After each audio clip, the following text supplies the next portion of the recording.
పేరు కోడూరు హనుమాన్ ప్రసాద్.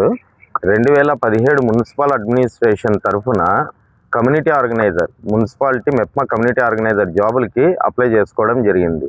తర్వాత కొన్ని రోజులకి నాకు అందులో చాలామంది ఫేక్ సర్టిఫికెట్లతో వచ్చారని తెలుసుకొని సమాచార హక్కు చట్టం ద్వారా సమాచారం సేకరించి వారిపై లిఖితపూర్వకంగా పలుమార్లు కంప్లైంట్ చేశాను. ఎవరూ చర్యలు తీసుకోలేదు.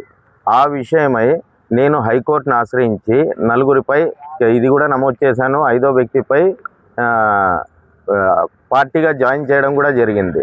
కానీ ఆ విషయాని కోసమని నా ఆధార్ సెంటర్, నేను ఏదైతే జిల్లా పరిషత్లో ఆధార్ సెంటర్ నిర్వహిస్తున్నానో ఆ ఆధార్ సెంటర్లోకి వచ్చి బహిరంగంగా నీ కథ చూస్తాం, ఆర్టీఐ పెడతావా అంటూ నన్ను దూషించి బెదిరించడం జరిగినది. ఆ విషయమై ఎస్పీ గారికి కంప్లైంట్ చేశాను. 2 టౌన్లో విచారణ జరిగింది. మరియు మళ్ళా నా పైన ఎస్సీ అట్రాసిటీ కేసు పెట్టారు. అందులో నేను తప్పు లేదని నిరూపించుకుని వచ్చాను 2 టౌన్, మన అనంతపురం 2 టౌన్లో. ఇప్పుడు ఆ కేసు విత్డ్రా చేసుకోవడం కోసమని ఉద్దేశపూర్వకంగా నా పైన దాడి చేయడానికి దీనికోసమని గుత్తినందు పీజీఆర్ఎస్లో కంప్లైంట్ ఫైల్ చేశారు. అది కూడా నా భార్య పైన. అసలు నా భార్య సత్యసాయి జిల్లాలో పనిచేస్తుంది, ఆమె గుత్తికే వెళ్ళలేదు. నన్ను బెదిరించడం కోసమే.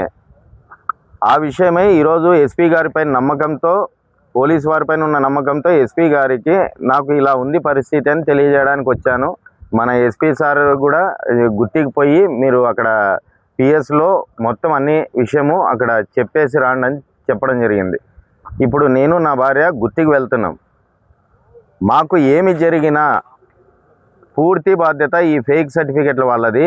ఇప్పుడు గుత్తిలో ఫేక్ కంప్లైంట్ పెట్టిన వ్యక్తిది వాళ్ళ పేరు సత్యప్రకాష్, మరి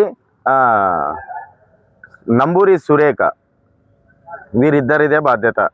ఏం జరిగినా ఏ ఆధారాలు లేకుండా మేము గుత్తికే పోకోకుండా వారిని మేము కులదూషణ ఏ విధంగా చేస్తాం, బ్లాక్మెయిల్ ఏ విధంగా చేస్తాం, వారి దగ్గర ఏమైనా ఆధారాలు ఉంటే అవి ప్రొడ్యూస్ చేస్తే మేము కూడా దానికి ఇది చెప్తాం.